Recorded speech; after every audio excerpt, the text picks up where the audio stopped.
Hello everybody, and welcome to ECE 249. This is a course that deals with working with children with special needs in an inclusionary setting. And I'd like for you to just become familiar with the assignments each week and a little bit about the navigation of this course. So please bear with me. I think that probably when you first take a look at the course, it looks like a lot of work, but it really isn't. If you were sitting in a classroom a couple of times each week, you would have to do this very same work. You would have to sit in a lecture and listen to the information, then you would have discussions with your peers, and you would have assignments each week. So those things are embedded in this course. So you'll have more than one assignment, but there's a lot of things that are in the course that are also just supports that may seem like there are a lot, but they should help you to navigate the course and maybe to be more informed. Over on the left-hand side, you'll see that there are some links. First of all, the most important thing is to take a look at the syllabus and become familiar with that. And then let's take a look at the modules. So we're going to go to the Modules tab. And you can see that the weeks are all lined out here. The very first part of this section here is in the course home. There are some supports here. So the first tab is a PowerPoint about ADA and IDEA. Those are the disabilities laws that you can take a look at that and become familiar with those. And then there's an instructor's virtual office, and if you need to ask me some questions that everybody can see, that would be in the instructor's virtual office. You can contact me there. For more private conversations, it would be important for you to email me, or if you need to call, you can. There's a Choose Your Final Project tab, Course Home, and there are 3 options. So please become familiar with those 3 options that you can choose from for your final project. There's a little bit about how to cite your sources and avoid plagiarism. There's a Zoom link. Your vital source course materials, if you click on that, you will automatically link to your text that's in digital form. There's a feature called Read Speaker Text Aid, and that one you can actually copy and paste the assignments into that feature, and it will read them aloud to you. You can also translate them from Spanish into English and from English into Spanish if you need to. There's also a video playback tool, so if you don't have a current playback tool, you can use the QTAV playback for videos. Then there's a thing called Screencast-O-Matic, and so if you wanted to, for instance, record your PowerPoint, you can use that. And a Webleyography, which is just a 1-page or 2-page form of just a file that has some links to different sources. So here's what I want to really talk about, and that's what you'll be doing each week. So you can see this little thing right here is a schedule tracker, and if you click on that, up here at the top, it just tells you what assignments you have to do each week, and these are reminders. And so when you do each of those assignments, this will complete for you, and so that helps you to remember what to do to stay on task for your assignments each week, so that you're submitting your assignments each week without missing some. Then we'll go back to modules here.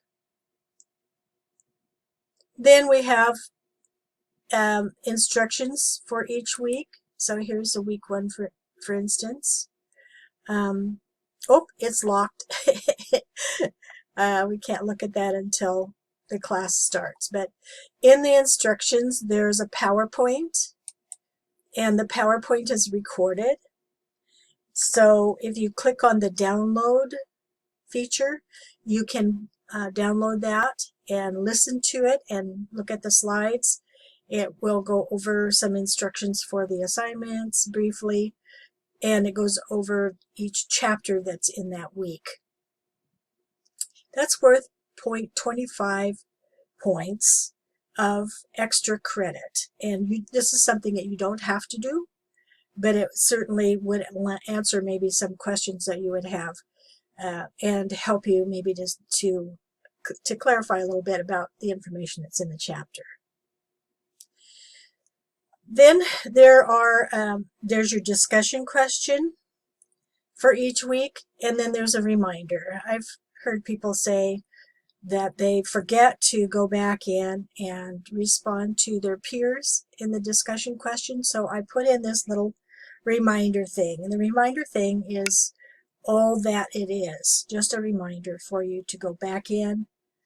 It shows up in your calendar so that you can remember to go into your discussion after you've made your initial discussion and respond to your peers.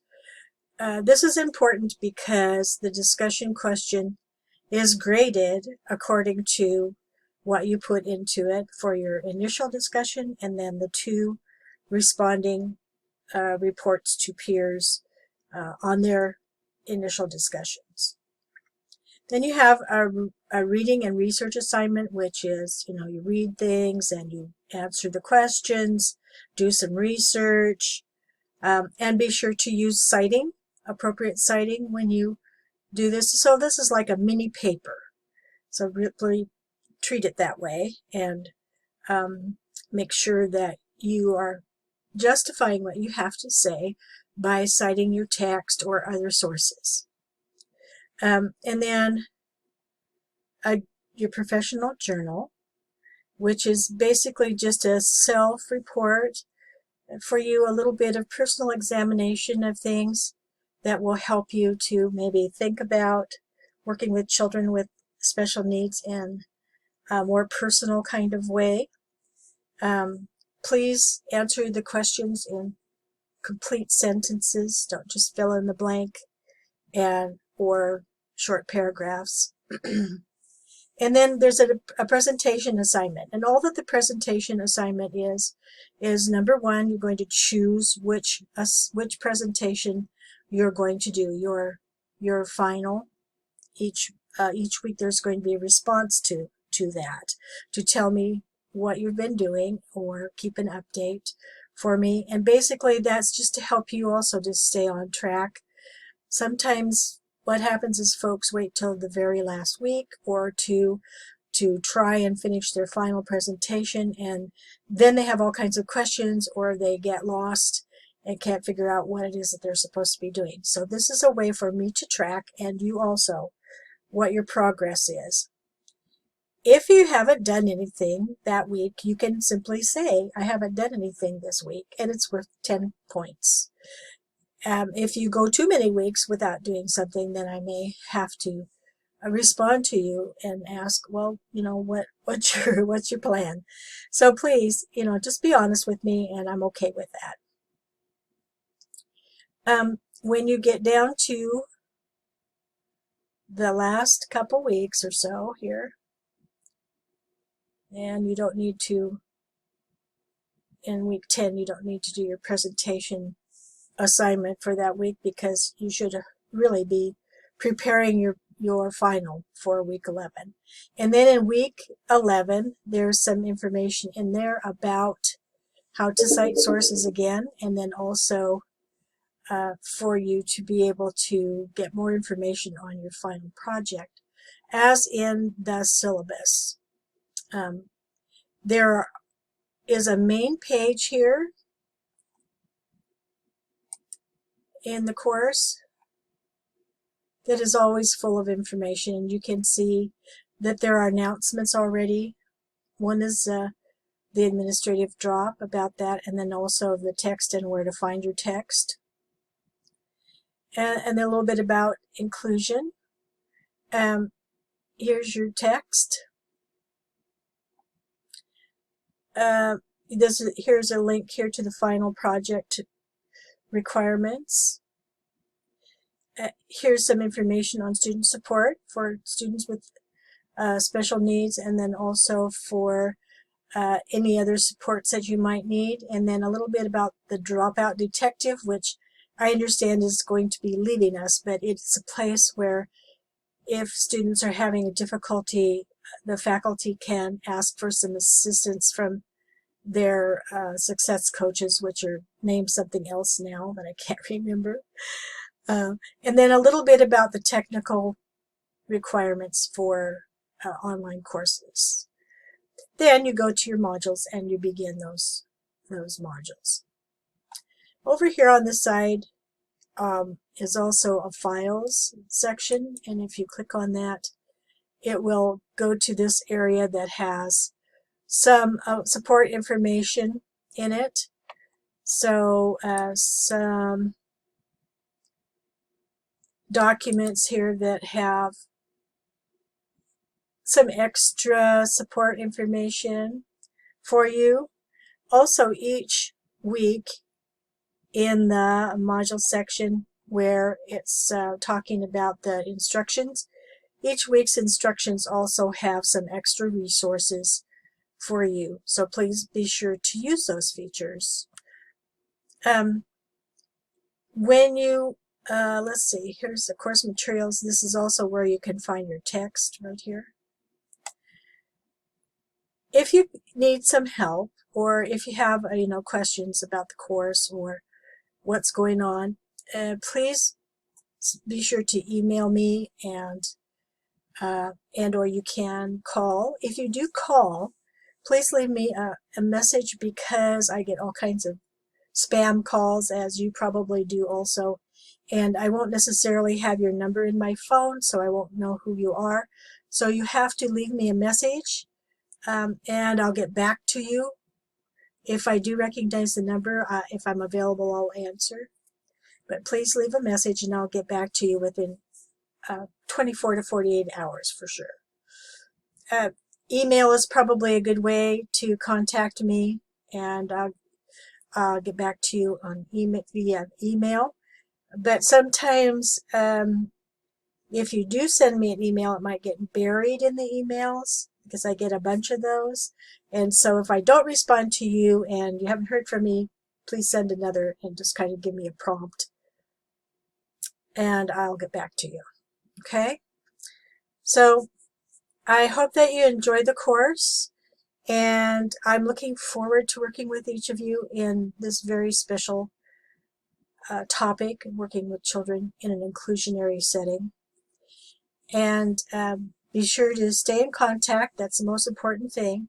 So if you do have difficulty with your assignments, or you're ill, or you have some unforeseen thing that interrupts your work, you need to contact me right away and let me know. And I can work with you about that. Otherwise, I really don't know what's going on, and I just assume you're not doing the assignments. So please let me know. Thank you very much for your patience. If there's any links that aren't working, or if there's a boo-boo somewhere in the course, let me know right away, and I can be sure to try and fix that. When I put these courses together, it's sometimes in a hurry because I don't have a lot of time to prepare between courses.